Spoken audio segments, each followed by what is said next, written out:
কুড়িগ্রামে রাজীবপুরের অধ্যক্ষের বিরুদ্ধে মানববন্ধন স্মারকলিপি। আমাদের রাজীবপুর কুড়িগ্রাম প্রতিনিধি আতাউর রহমানের ছবিতে বিস্তারিত জানাচ্ছেন মাসুম সর্দার। ঠিক আছে, ধূপা ডিটারজেন্ট পাউডার, ডিটারজেন্টের সেরা।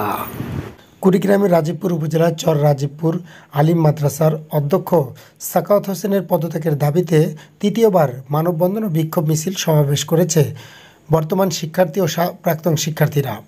এ সময় অবৈধভাবে নিয়োগ বাণিজ্য, দুর্নীতিবাজ ও নারী কেলেঙ্কারি লম্পট অধ্যক্ষ সাখাওয়াত হোসেনের বিরুদ্ধে শিক্ষার্থীরা অভিযোগ তুলেন। তার পদত্যাগের দাবি জানিয়ে স্মারকলিপি প্রদান করেন রাজীবপুর উপজেলা নির্বাহী অফিসার তানভীর আহমেদকে।